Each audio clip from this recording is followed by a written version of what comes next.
And I just want to say welcome to everybody here today. I want to say thank you to Danny and Mary for hosting this event.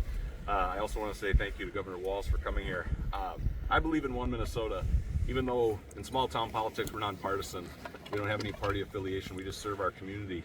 But we are all connected. We are one Minnesota. And I think a big part of the base of our state is agricultural. And what's happening right now with the president and with tariffs in Canada is going to impact all of us. So I really appreciate that the governor is willing to come here and speak about this serious issue and how it's going to affect Minnesota. So welcome, Governor Walz. Thanks, Mayor. Thank you. Yeah. Well, thank you to Mayor Montgomery, to Danny and Mary Lundell. It's always special to me to get an invitation to stand on places like this.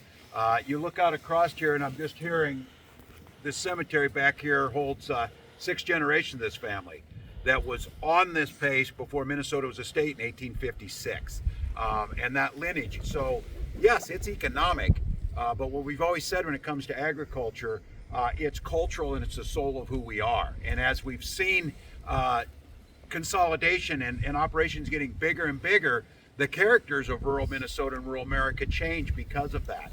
And the importance of making sure if folks want to be able to be on the land, want to produce, that they've got an opportunity. They're willing to take the chance and do the hard work. What they don't need is more uncertainty. The weather provides enough of that, whether it's drought last year or flooding. The uncertainties that are out of their control, producers have always dealt with that. It's the man-made disasters that are avoidable and the ones that we really need to keep a look on. Building markets and having a place for our commodities, Minnesotans are innovative as heck. We have been at the forefront of the Green Revolution. We fed the world, the folks that are on pieces of land just like this. And now, for whatever reason, we decided to pick a fight with our biggest trading partners, with Canada and Mexico and China, the top 3. And the goal of this, as I'm hearing, and I heard our new ag secretary, when asked about this, say, well, you should just raise chickens in your backyard. That is so nuts and clownish. I can't make that up, but that's what happened. These folks are looking, and we've worked hard to create markets for the products. We've expanded those markets and diversified. We fed the world, fueled the world, clothed the world, finding innovations that we don't yet know. We're going to be the leader and are in sustainable aviation fuel. We were in the Netherlands last week in Rotterdam, and they're looking to Minnesota to expand to scale like they're doing there, to not only reduce carbon emissions, but provide a stable market for our products. And so now we're slapped with these 25% tariffs. Our exports to Canada over $1 billion. Our exports to Mexico over $1 billion. These are our friends. These are people who work with us. And you're going to hear from the commissioner, and you'll hear from Danny a little bit. He's thinking about this. Fertilizer, all of the other things. And I saw a CEO on this morning talking about food prices.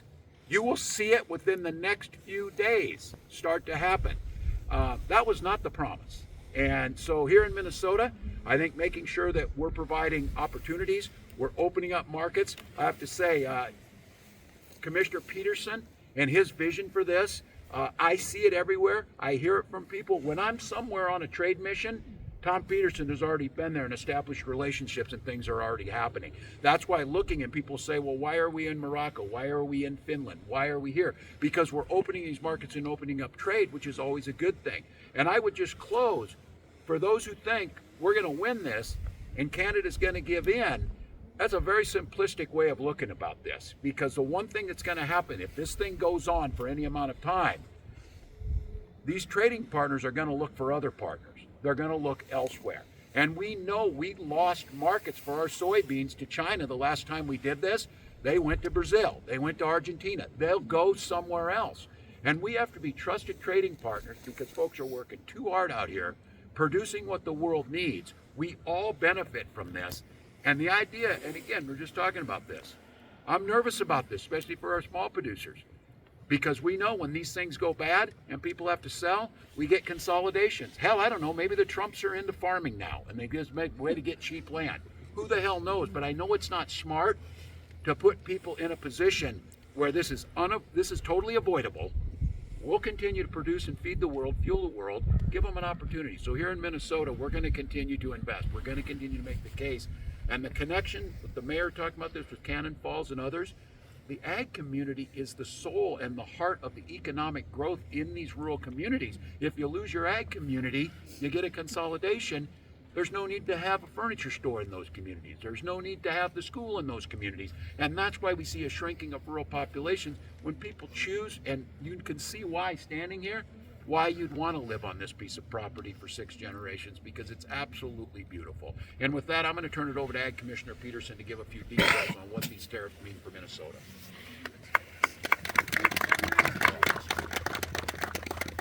Well, thanks, Governor. Again, Tom Peterson. It's an honor to serve as Commissioner for the Minnesota Department of Agriculture, and thank you to Danny and Mary. They're good friends. I talk to Danny and Mary often about different issues and things, so it's a really pleasure to have them host us on their farm here. You know, it's hard to say, you know, what to even say about tariffs. You know, I think we've seen this show before. You know, as we came in and took over in 2019, first thing I want to remember is people forget that we have a process in place. President Trump negotiated the USMCA, which took over for NAFTA. We have an agreement, a trade agreement in place that I would argue is working. We've had decisions both against Mexico and Canada that have ruled in our favor, that have opened up those negotiations. That's up for review in 2026. And so as we get into 2025, we should be working on that, not putting a tariff on our neighbors and our biggest customers. I always think about what business you're in, how you treat your customers. Our administration, we've worked on, as the governor said, building relationships. I've been in the room with the governor, both here and in Canada, when we're visiting with those, whether it's premiers or ministers, and opening those relationships, and that has benefited our state with a two-way trade. You look at Canada, for example, almost $1 billion a year just in agriculture going both ways. You think about corn that we sell there, our ethanol market is a burgeoning piece that's really opening up. I was at a plant in southwest Minnesota who was just working on signing their agreement to go into Canada. Now they're not sure what they're going to do. You look at our pork industry. Minnesota is the #2 pork industry or pork production in the country. We import almost 750,000 piglets or isoweens from Canada. That's also a biosecurity issue. There's a reason why we import is to bring those healthy piglets into our area.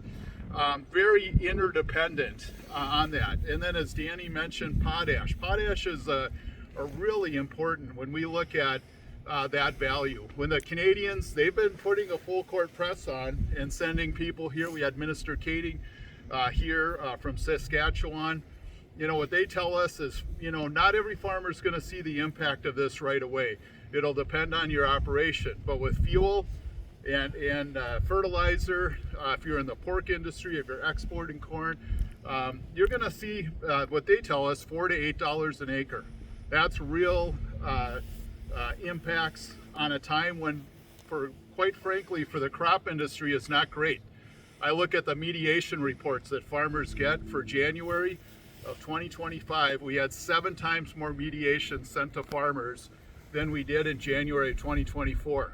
I got an email this morning from one of the largest counties in the state, from their county USDA director, saying to get in now because the amount of loans and people trying to refinance debt is incredible, and that our staff is too busy right now.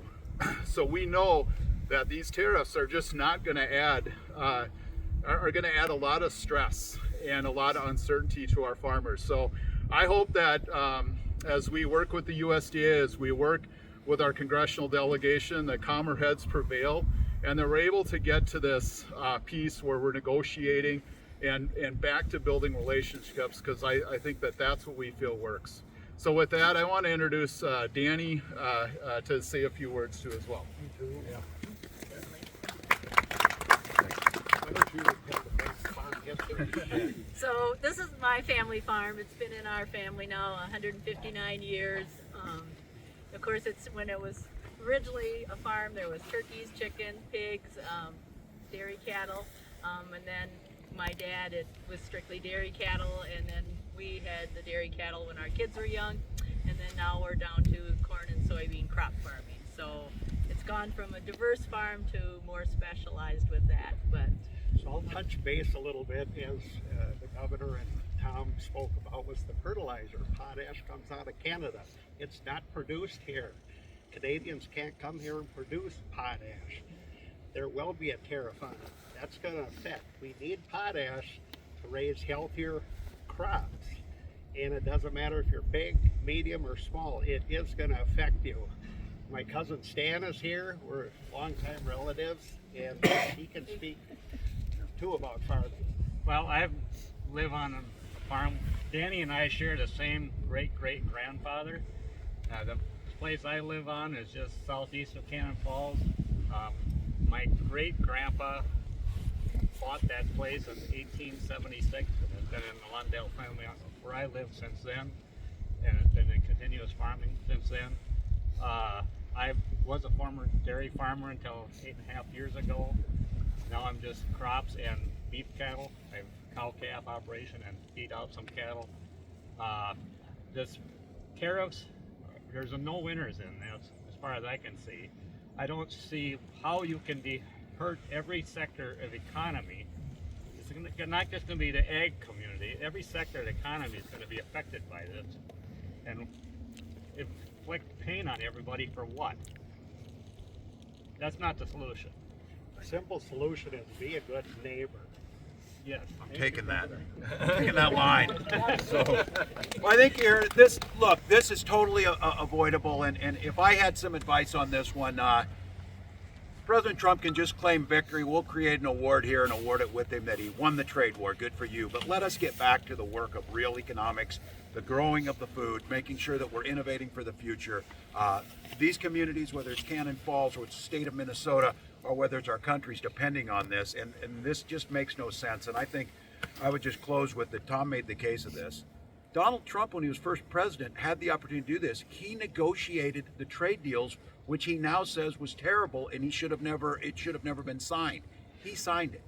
He signed it. When you sign a contract with someone, your word matters. These are our neighbors. And so my word on this is Minnesota will keep doing what we do best.